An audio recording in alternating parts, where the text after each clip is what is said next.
이 두아디라 교회, 교회 이름을 우리가 외우지 못한다 하더라도요, 두아디라 교회가 갖고 있는 그 특징 중 하나가 19절에 나와 있는 말씀입니다. 더 많은 일을 하는 교회가 되었다 하는 거죠. 그러니까 사업, 사랑, 믿음, 섬김, 인내에 있어서 처음보다 나중이 점점 풍성해졌다라는 얘기입니다. 사실 교회가 이래야죠. 우리 한국 교회가 70년대, 80년대에 이르게 되면은 어떤 시점에서는 매년 100만 명씩 기독교인이 증가하던 때가 있었습니다. 대단한 거죠. 우리 대한민국 기독교. 70년대 말에서 80년대 그 어간, 그 어느 사이에 해마다 우리 교단 얘기가 아니라요. 전체 이 대한민국에서 예수 믿는 사람을 주께서 100만 명이나 더하신 거예요. 놀라운 일이죠. 그러니까 교회가 신이 나던 때죠. 신나는 때입니다. 나가서 전도하고 자꾸 얘기했습니다만 호돌이 투순이 탈 뒤집어 쓰고 한 바퀴 돌고 또 1년에 한 번씩 태신자 혹은 새신자 잔치를 하면은 그렇게 사람들이 많이 왔어요. 얼마나 신이 납니까? 작은 교회, 큰 교회 할 것 없이 그때는 개척교회라고 해서 두려움이 없었고 지하교회라고 해서 두려움이 없었습니다. 천막교회도 부흥하던 시절이었죠. 그러니까 그렇게 이제 교회가 성장하는 것을 한번 염두에 두고 19절 다시 한번 보십시오. 사업을 하는데 늘어납니다. 예전에 우리 교회에서 무료급식을 한 것으로 알고 있습니다. 저는 그때 없었기 때문에 직접 보지는 못했지만 여러 성도님들이 이야기하시기를 한 번에 300여 명 정도 되는 사람들이 와서 먹기도 했다. 한번 상상해 보십시오. 우리가 급식사역을 시작을 했는데 처음에는 2사람 와서 먹었는데 그 다음 주에는 20명이 와서 먹고 그 다음에는 40명, 60명 점점 늘어나더니 300명, 500명씩 늘어났다고 생각해 보십시오. 온 동네 자랑되지 않겠습니까? 우리 노회의 자랑이고 우리 교단의 자랑이고 우리 스스로도 가슴 뿌듯할 겁니다. 야, 우리가 기도하고 준비하고 봉사했더니 무료급식 사역을 했더니 이렇게 많은 사람들이 와서 우리 교회를 통하여서 그리스도의 복음이 그리스도의 사랑이 전해지는구나. 할렐루야 할 겁니다. 교회가 사랑을 나누기 시작을 하는데 이 사랑의 나눔이 엄청나게 부흥하고 성장하고 효과가 있는 거예요. 우리의 믿음이, 우리의 자녀들의 믿음이 예전 믿음보다 훨씬 더 좋아집니다. 아이들이 초등학교 지나서 중고등학교 들어갔더니 더 열심 내는 거예요. 이 아이들이 고3을 지나서 청년부 들어갔더니 더 헌신하는 거예요. 얼마나 상상만 해도 멋지고 행복합니까? 섬기기 시작하는데 이거는 항존직 피택되지 않아도 일반 서리 집사님들도 섬기기 시작하는데 너무너무 아름다운 섬김이 막 일어나는 거예요. 교회가 얼마나 신나겠어요. 재미있고 은혜롭고 이 마지막 때에 일어나는 두아디라 교회인데 이 교회에서 일어나는 현상이다 그 얘기예요. 내 나중 행위가 처음 것보다 많도다. 작년보다 올해 더 하나님 앞에서 봉사하고 섬기고 또 주께 돌아오는 사람들도 있고 헌금도 늘어나고 새로 집사 임명 받는 사람도 늘어나고 얼마나 좋아요. 이렇게 이제 나중 행위가 가면 갈수록 처음 것보다 많아지는 교회, 과연 이 교회에 무슨 문제가 있을까요? 근데 우리가 이런 생각도 한번 해봅니다. 우리가 역대 기독교 역사를 통해서 보건대 언제 우리가 많이 넘어지던가요? 물론 너무 가난하고 너무 핍박이 많고 뭐 공산당이 와서 혹은 뭐 일제치하 때 천황을 섬기지 않는다고 혹은 공산주의 사상을 따르지 않는다고 핍박받을 때도 수많은 사람들이 신앙에서 탈락되거나 이탈되거나 혹은 배교하는 경우가 있겠습니다만, 정작 문제가 되는 것은 언제 또 문제가 있죠? 교회가 부흥하고 성장하고 역사가 일어날 때 또 문제가 생기는 걸 잘 알고 있습니다. 이를테면 우리들이 역사적으로는 중세를 이야기할 수 있죠. 뭐 유럽을 중심으로 정말 기독교가, 물론 이제 천주교이긴 합니다만 그때는 유럽을 중심으로는요, 기독교가 뭐 교황의 권위가, 교황의 권세가 황제와 비등하거나 뭐 더 높거나, 뭐 그래서 중세사 공부해 보신 분들 옛날 우리 이제 그 중학교 고등학교 다닐 때 세계사 시간에 얼핏 배웠을 거예요. 기억 잘 안 나도 그냥 들으시면 돼요. 그래서 황제가 우선이냐 교황이 우선이냐라고 이야기할 정도로 그만큼 예수 믿는 사람들이 많았다, 그 얘기예요. 교회의 권세가 정말 이 백성들에게 끼치는 영향이 엄청났다, 그 얘기예요. 뭐 영국 같은 경우에 영국의 국교회가 세워지는 그 배경 속에 뭐가 있어요? 영국의 국왕이 뭐 자기 마음대로 이혼도 하고 또 뭐 재혼도 하려고 하는데 교황이 인정을 안 하는 거예요. 너 그렇게 음행하면 되겠느냐? 안 된다. 그러니까 뭐 어떻게 해야 돼요? 결국은 뭐 이런저런 문제로 인해서 우리는 이제 뭐 천주교 안 믿는다. 그러니까 그만큼 다른 나라 국왕의 어떤 그런 문제까지도 좌지우지하거나 간섭할 정도로 교회 혹은 교황의 권위가 있었다. 얼마만큼 교회가 성장하고 부흥했느냐 말이에요. 오늘날 우리도 그런 것들을 종종 봅니다. 교회가 성장하고 또 능력 있는 사람들, 능력이 나타나는 사람들, 또 권능을 나타내고 은사를 받아가지고 특별한 어떤 그런 사역들을 많이 한 사람들이 가끔씩 넘어지는 경우들을 봐요. 주로 어떤 문제예요? 우리들이 잘 아는 이제 그런 문제로 넘어지는 거예요. 음행에 관한 문제, 뭐 칠계를 범한 문제, 이런 문제들로 넘어지는 경우들을 왕왕 봅니다. 자, 그러면 두아디라 교회도 그런 교회였을까? 다시 한번 보면은요, 20절, 그러나 내게 책명할 일이 하나 있다. 자칭 선지자라 하는 여자 이세벨을 내가 용납하고 있다. 그러니까 선지자라고 불리면 이세벨이 누구냐? 이 구약에 나오는 대표적인 인물이죠.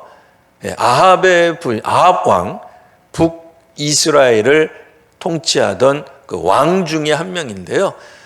그는 이제 이세벨은 이제 바알과 이제 그 아세라 신을 이제 이스라엘에 도입을 하고 선지자들을 박해하고 하나님의 참된 선지자들을 죽이던 여인을 뜻하는 거죠.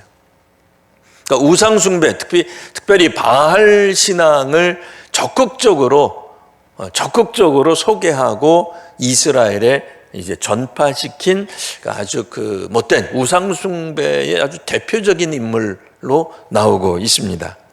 뭐 우리가 다 아시는 바와 같이 뭐 엘리야와 더불어 많이 등장하는 여인이기도 하죠. 자, 그런데 이 뭐 구약의 그 여인을 뜻하는 건 아닙니다만 그 구약의 여인이 했던 이미지를 떠올리시면 됩니다. 구약 시대 사람이 갑자기 신약 시대까지 살았던 건 아니고요. 근데 이 여인의 특징이 뭐냐면 자칭 선지자다. 그럼 뭐겠어요? 사역자인 거예요.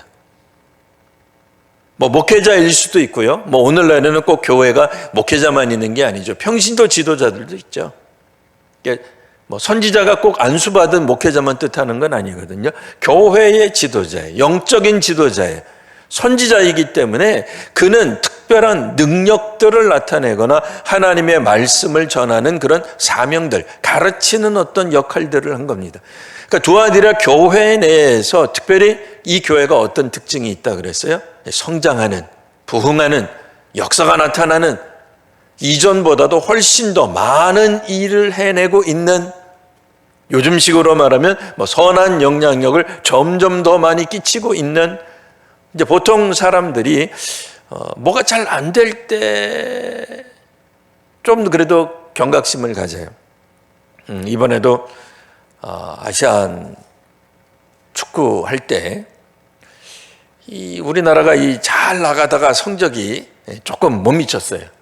그랬더니 이번에 대번에 뭐 합니까? 축구 감독을 바꾸자. 이제 그런 얘기 나옵니다. 그러니까 뭔가 성적이 안 나오고 위태위태하고 불안하고 위기가 있고 자꾸 그러면은 감독도 바꿔야 된다 그러고 선수도 바꿔야 된다 그러고 그런 얘기를 해요. 근데 만일 성적이 좋았다고 생각해 보세요. 아시안컵에서 우승했다고 쳐보세요.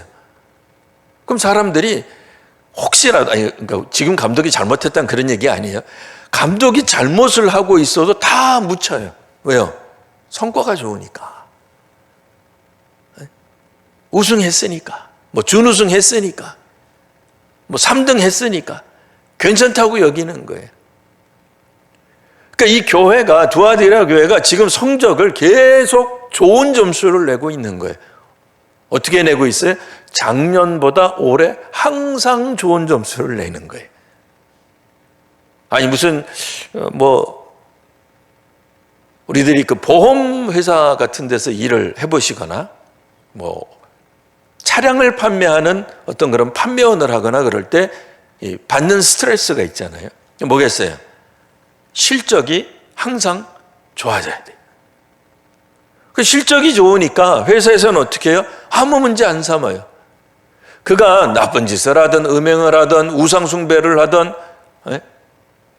아침에 나와가지고 놀다가 저녁에 그냥 나타나든 그가 못된 짓을 하든 회사 입장에서는 실적만 좋으면 괜찮다 이렇게 생각할 수도 있다는 거예요. 두아디라 교회가 그랬어요.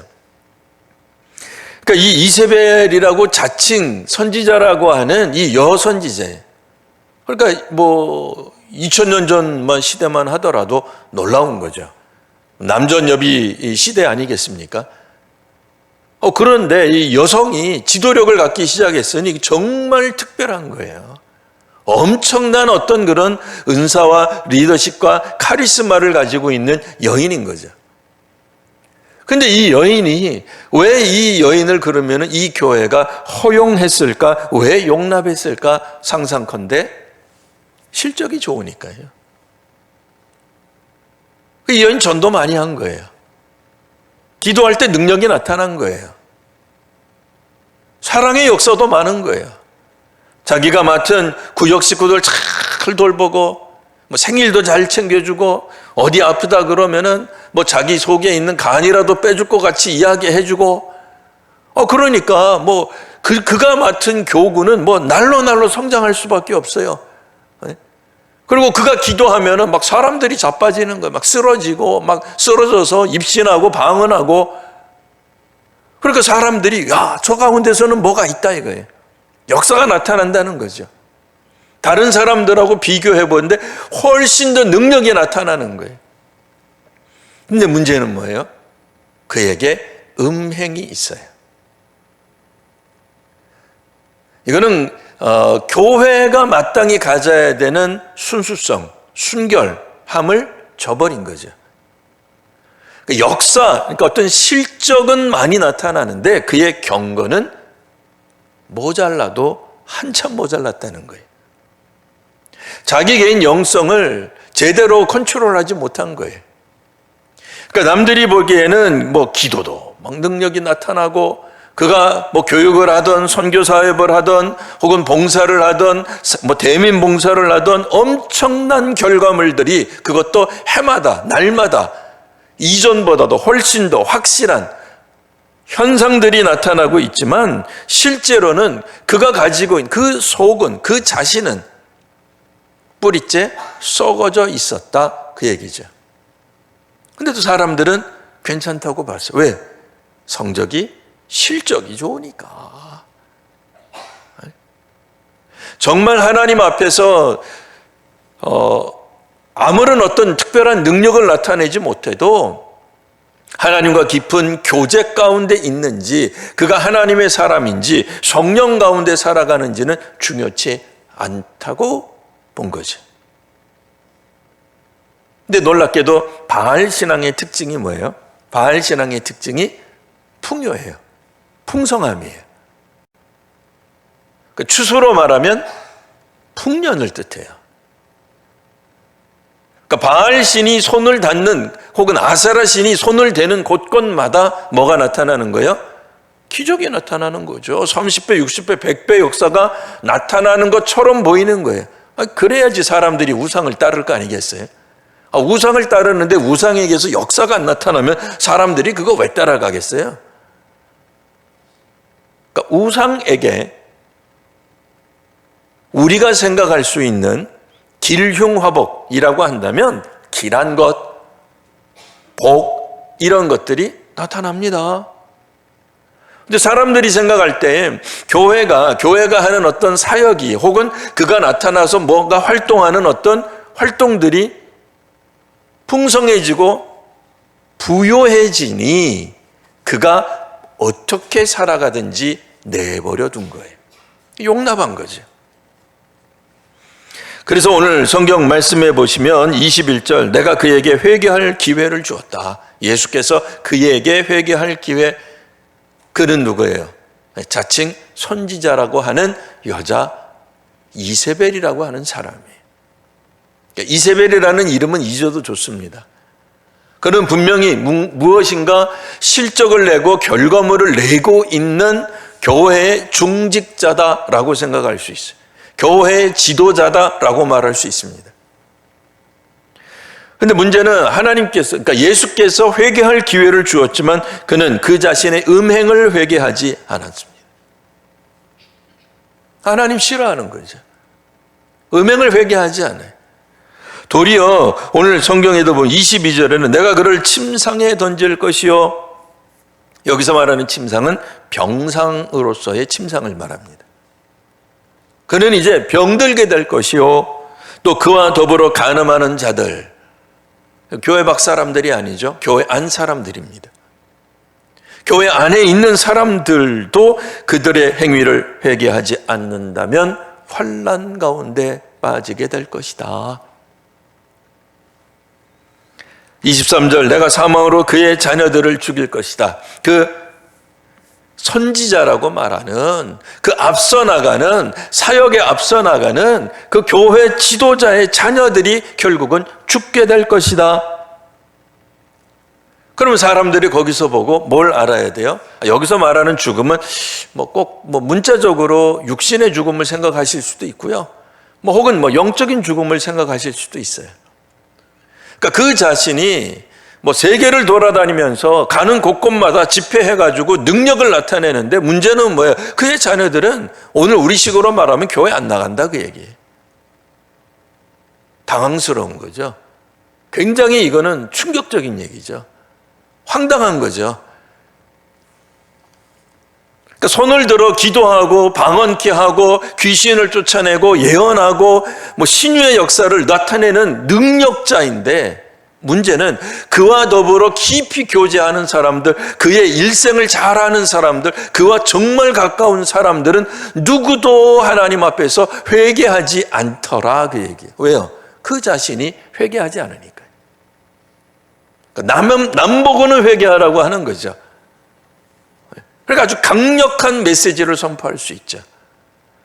물론 이제 또 우리가 따지고 들어가면, 정말 그 사람 그 속에 성령께서 역사 안 하는데 어떻게 그런 일들이 일어날 수 있겠습니까? 등등 이야기할 수 있겠죠. 하지만 우리 한국 교회에서도 이단, 대표적 이단들 있잖아요.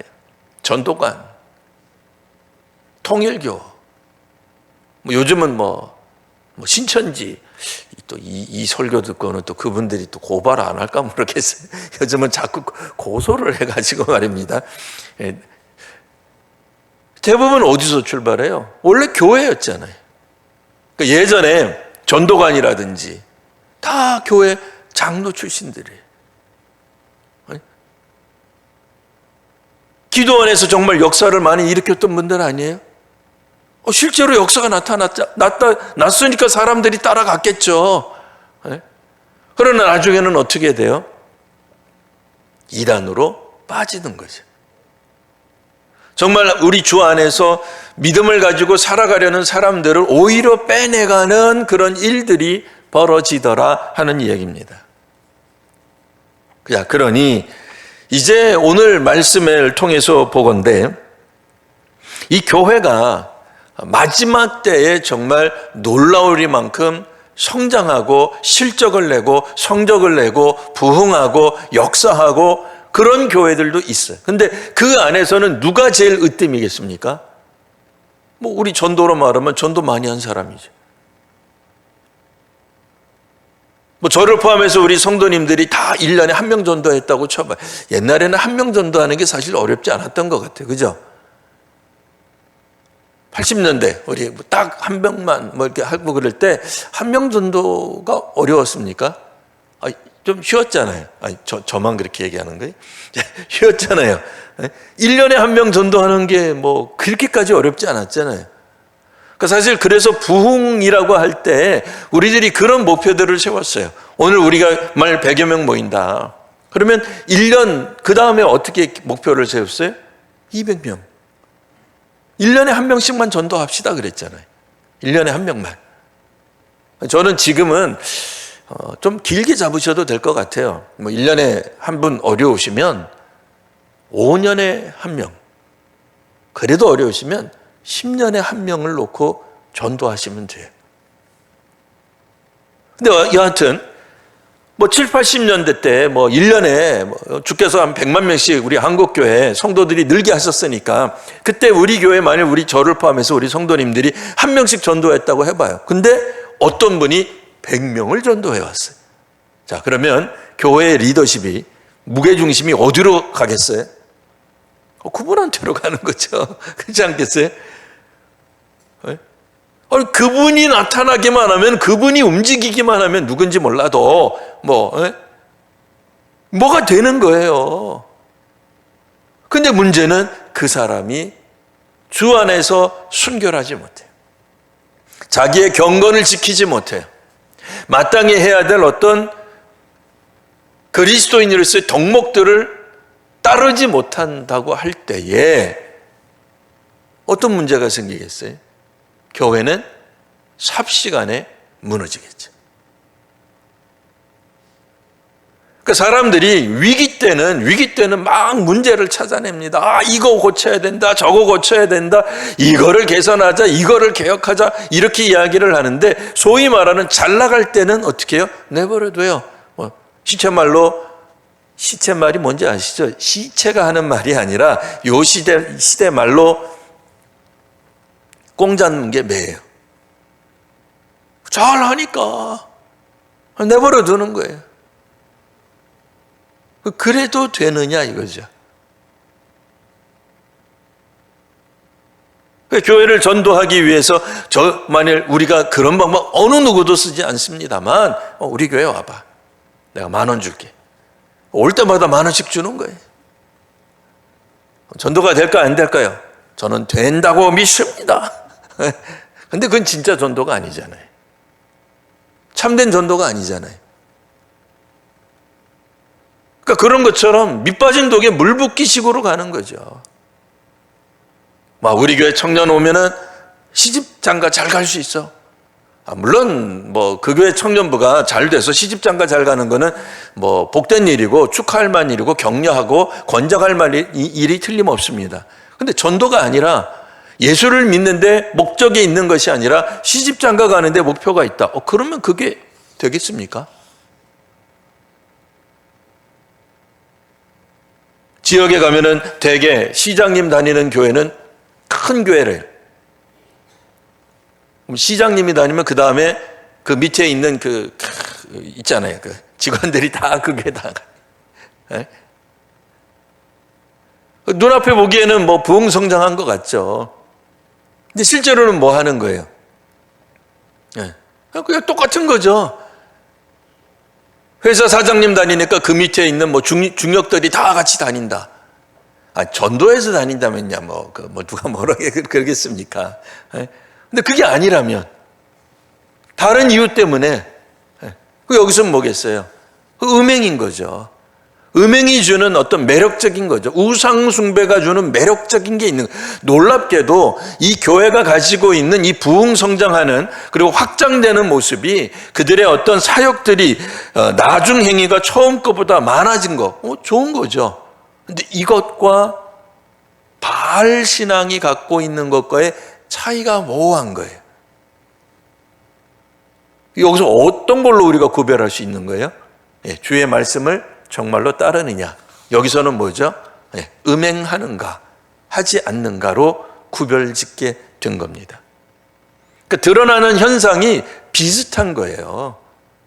왜냐하면 그 바알 신앙, 아세라 신앙이 가지고, 그러니까 이 예수님 당시도 그랬습니다만 구약 성경 때는 뭐 더더욱 그랬고요. 우상 신앙이 가지고 있는 특징 중에 하나, 그러니까 성경에 나타나는 우상 신앙들이 가지고 있는 특징 중에 하나가 그들의 신앙 내용 자체 속에 음행이 있어요. 근데 그걸 음행으로 보지 않아요. 신을 기쁘게 하는 행위로 이해를 해요. 그리고 그들이 가져야 되는 도덕, 절제 필요 없는 거죠. 신이 기뻐해야 축복을 더해준다고 보는 거예요. 그러니까 신전에서 음행을 저지르는 겁니다. 그러니까 신전에서 사악한 짓을 하고 정말 부끄러운 행동을 하는데도 상관없다고 생각하는 거예요. 점점 그렇게 우리의 모든 영성이 마비되기 시작합니다. 그러나 결과는 어때요? 바알 신앙이 가져다 주는, 물론 여기서는 바알 신앙을 직접 전파했던 건 아니에요. 그건 아니죠. 왜냐면 구약 성경 시대와 신약 성경 시대는 시차가 꽤 있기 때문에 상당한 어떤 그런 동일한 그런 신앙은 아니지만 문제는 뭐겠어요? 꽁 잡는 게 매라고. 교회가 점점 분위기 좋아지고 뭔가 일이 일어나고 사랑도 믿음도 섬김도 인내도 점점 증가하는 듯한 그런 모습을 보여주니 사람들이 혹하는 거죠.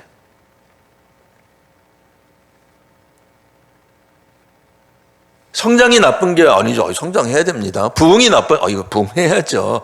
우리가 열매가 없어야 되겠어. 열매 있어야죠. 근데 냉철한 시각으로 보지 않으면 그것이 결국은 허수다, 그 얘기예요.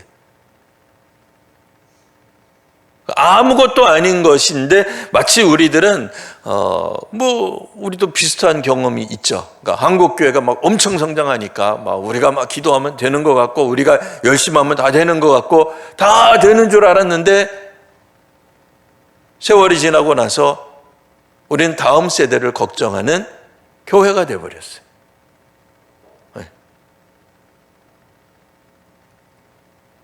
그러니까 조금 더 우리들이 정말 어떻게 우리가 복음 전도가 되는가, 주를 믿는다라고 하는 게 무엇인가, 헌신한다는 것이 어떤 의미인지를 돌아보지 않으면, 정말로 회개하지 않으면 오늘 말씀에 있는 것처럼 결국 우리들은 침상에 그러니까 질병, 병 들어가는 거예요. 그러니까 교회가 병 들어가는 거예요. 병 들어가는데도 회개를 안 하는 거예요. 그러니까 감소는 병하고 조금 다릅니다. 감소한 거를 주께서 내리는 징벌로 보면은 중국 교회는 이상하죠. 그럼 중동의 교회는요, 일본 교회는요, 그럼 옛날 우리 한국 교회는요, 핍박받고 그럴 때 우리 막 숫자 줄었는데, 그게 아니라 커지면은 그 가운데 사실은 질병이 있는데도 모른다, 그 얘기예요. 병 들어가고 있는데도 사람들은 실적만 보고 괜찮은 줄 착각하는 경우들이 왕왕 있더라, 그 얘기입니다. 그래서 오늘 가장 많이 나오는 단어 중에 하나가 뭐겠습니까? 회개이죠. 21절에 회개하라, 22절에도 회개하라. 자, 23절 우리 마지막 절 한번 보시면은요. 자, 모든 교회가 그러니까 예수님은, 하나님은 사람의 뜻과 마음을 살피는 자이다, 이거를 알아야 된다. 내가 너희 각 사람의 행위대로 갚아줄 것이다. 여기서 나타나는 각 사람의 행위는 사업과 사랑과 믿음과 섬김과 인내와는 조금 다른 개념으로서의 우리들의 행위입니다. 그러니까 결실, 열매, 실적과는 이건 조금 다른 의미에서의 행위예요. 다른 의미에서의. 실제로 그렇잖아요. 중동 지역에서 10년, 20년 전도한다고, 지금도 마찬가지잖아요. 대한민국 땅에서 10년, 20년 전도한다고 해서 쉽게 예수 믿는 사람들이 옛날처럼 7, 80년대처럼 막 생겨납니까? 새신자가 물밀듯이 옵니까? 요즘 새신자 많다는 교회들 다 이렇게 들춰보면 누구예요? 옛날에 다 교회 다녔던 사람들이에요. 네. 이 교회 다니다가 이사 와가지고 힘들어가지고 이쪽 교회 다니는 거지. 안 믿는데 믿는 사람들이 그렇게 많은 게 아니에요. 그러니까 그런 의미에서 우리들이 이 각 사람의 행위, 이거는 실적으로 보지 마시고요.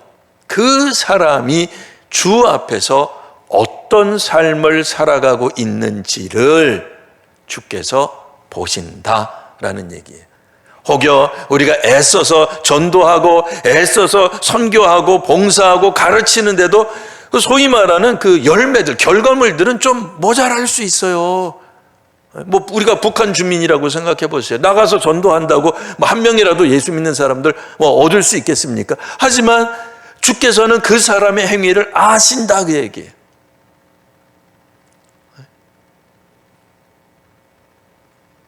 우리가 일본에 있는 성도들이라고 생각해 보세요. 전도가 쉽게 되겠어요? 그러니까 전도 못한다, 그거를 지금 남으라는 게 아니에요. 그러니까 도리어 여기서 이야기하고 있는 것은 수많은 실적들을 내고 있다 손 치더라도 하나님께서는 우리들의 마음, 뜻, 그 중심을 보신다는 거예요. 정말 주께 헌신하는 것인가, 아니면 교회에서 우리들이 리더십을 갖기를 위해서 다른 사람을 다스리고 다른 사람들에게 권세를 누리기 위해서 그 일을 하고 있는지 주께서는 보신다, 그 얘기예요. 그러니까 어떤 이들은 회장이나 뭘 하지 않아도, 항존직 하지 않아도 얼마든지 섬긴다 말이죠. 그렇잖아요. 그게 맞잖아요. 그게 원래 교회의 출발이잖아요.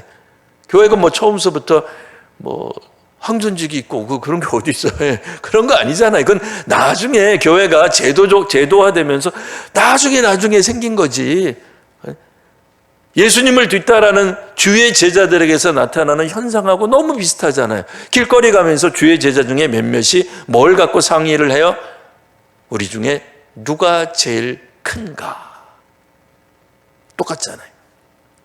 자신의 영향력을 제자들 가운데서도 예수님을 능가하겠다는 건 아니겠죠. 하지만 적어도 예수 믿는 공동체, 믿음의 공동체 가운데서 내 말이 조금 더 권세가 있고, 내 말이 다른 사람 말 한 표가 아니라 다른 사람은 하나 얘기해도 내 말은 100이다라고 말하고 싶어서 무언가 실적을 내고 있다면 그건 잘못된 거죠.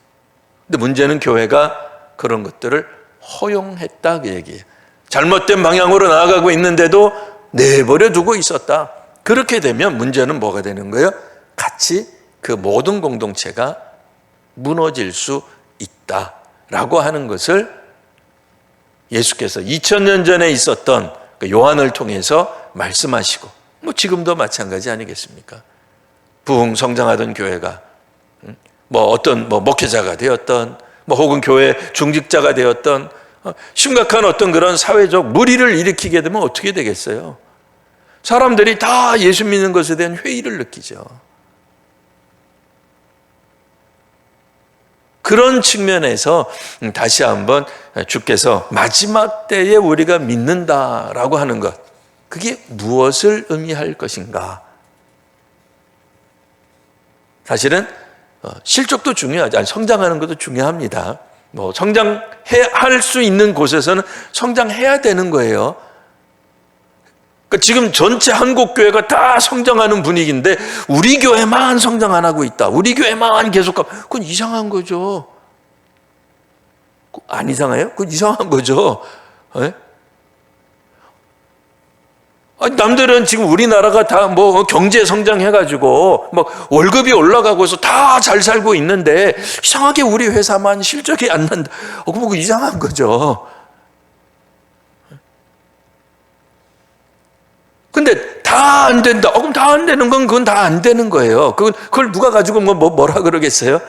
그걸 뭐라고 하는 게 아니라 여기서는 부흥성장을 한다고 해서 가장 큰 영향력을 끼친다고 해서 사회에서 큰 어떤 높은 지위를 가지고 있기 때문에 혹은 우리 믿음의 공동체 가운데서 어떤 영향력이든 그것이 무엇이든 선교든 봉사든 직분이든 헌금이든 어떤 쪽에서든 가장 큰 영향력을 행사하고 있기 때문에 그가 하고 있는 악행에 대해서 침묵해야 된다. 그러면 그건 곤란해지는 거죠. 그거는 안 되는 거예요. 그가 상당한 영향을 끼치던 중직자이든 아니든 똑같다 그 얘기예요. 똑같아야죠. 그럼 뭘 해야 돼요? 옛날식으로 말합니다. 지금이 아니라 옛날식으로 말하면 우리 권사님들도 지금은 더 이상 이제 7, 80대가 아니에요. 이제 상상을 하는 거예요. 이제 갑자기 이제 다 40대가 된 거예요. 30대, 40대밖에 없습니다. 그러니까 우리가 지금은 이제 7, 80년대예요. 그럼 우리 어떻게 했겠어요? 새벽 기도 가죠. 대부분 그때는 가까운 교회 다녔으니까. 가야죠. 왜 안 가요? 애들 키운다고 안 가세요? 제가 아는 어떤 권사님은 애 업고 새벽 기도회 갔대. 애 업고 금요 기도회 갔대. 우리 그렇게 믿었잖아요. 근데 요즘은 어떻게 해요? 우리 애가 고3인데 애 케어해야 된대. 그래서 부모가 새벽 기도 안 나가. 그것도 괜찮다고 생각해요. 그거 안 이상하세요? 이상한 거예요, 그거. 그러니까 시대를 돌렸습니다. 지금 시대가 아닙니다. 오해하지 마십시오. 7, 80년대고 우리 굉장히 젊습니다. 우리 그 기력이 아주 튼튼합니다. 눈 오는 날 두 번, 세 번 미끄러져도 우리 뼈가 튼튼해서 괜찮습니다. 지금 그걸 상상하고 전제하고 하는 거예요. 우리 하나도 안 아픕니다. 네? 그렇게 해야죠. 아니, 목사 부인만 새벽 기도에 나옵니까? 그런 데가 어디 있어요? 우리 누구도 그렇게 생각 안 했어요. 장로 부인도 새벽 기도에 나가고 권사님 남편도 새벽 기도에 다 그렇게 마땅히 해야 된다고 생각했어요. 심지어는 교육 전도사도 할 수만 있으면 새벽 기도에 나가야 된다고 생각했어요. 그죠? 이제 교육 전도사 한 사람들만 하는구나. 그저가 아니라 그게 당연한 거예요. 성경 날마다 읽는 거 지금 우리 교회에서는 열심을 내서 하고 있는데 그렇게 열심 내지 않아도 보통 다 했던 거 아니에요? 그때는 뭘 했어요? 이런 같은 큐티집이 어디 있어? 다 기억나시죠? 매일 성경 한 장, 주일 5장. 이거 제가 만들어낸 말이에요? 아니죠. 다 아는 거죠. 말은 안 해서 그렇지 우리 성도님들 다 아는 거 아니에요? 예? 그거 저랑 같은 교회 안 다녔으니까 나는 아니다 그거 아니잖아요. 어느 교회를 출석하셨든 다 했어요. 그거 다 그렇게 한 거예요. 우리 성도님들이 감리교회를 다녔던 침례교회를 다녔던 장로교회를 다녔던 다 그렇게 신앙생활 한 거예요.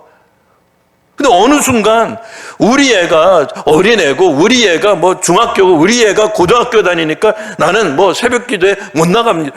그런 게 어디 있어?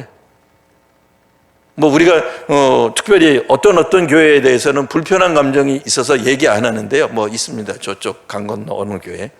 근데 그 교회 성장 스토리 저는 그 교회를 뭐라 그러는 게 아니에요.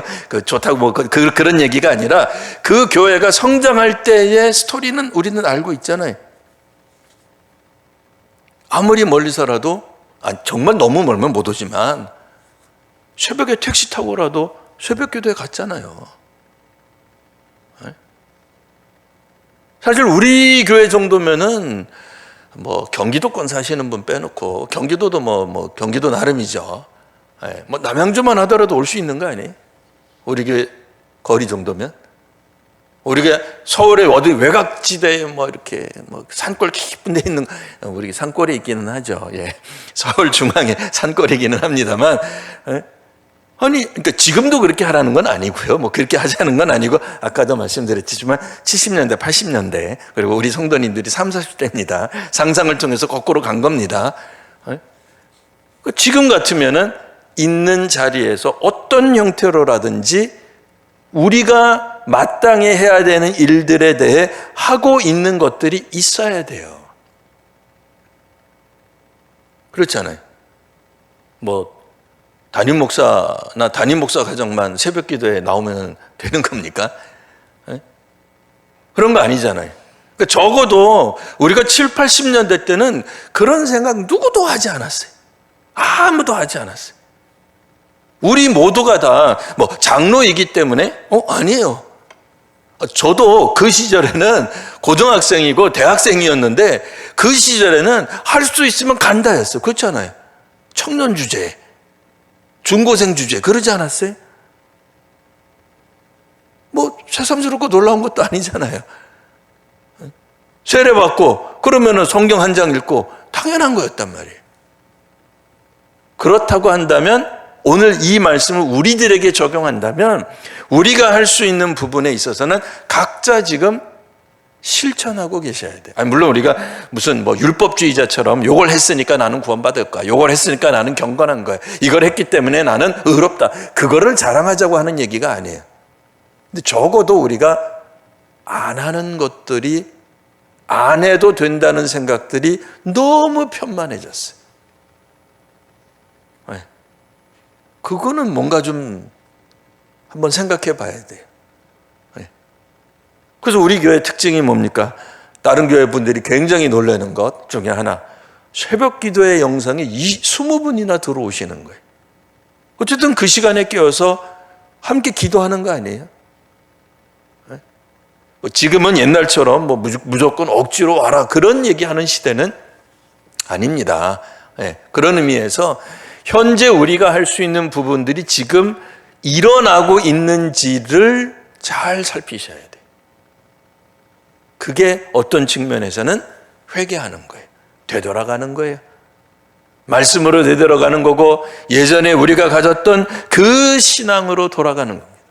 제가 이렇게 강조하는 이유는 다음 주에 계속해서 할 말씀과 연관이 있기 때문입니다.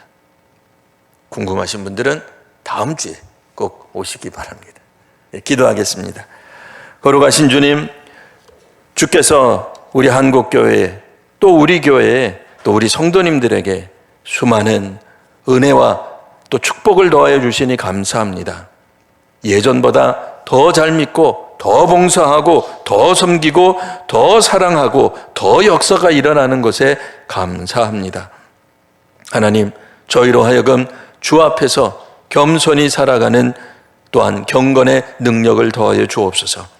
혹여 우리가 마땅히 전에 해왔던 그런 경건의 훈련들을 이제는 당연한 것처럼 하지 않아도 되는 것처럼 이때는 안 해도 되고 또 저 때는 안 해도 되고 이런 어떤 핑계가 우리 가운데 있지 않나 살펴봅니다. 한국교회가 성장했을 때 우리가 가졌던 그 신앙의 태도와 행위들이 오늘날 다시 한번 24년도 오늘 한국교회 저희들에게 있게 하여 주옵소서. 거룩하신 우리 구주 예수님 이름으로 기도합니다. 아멘.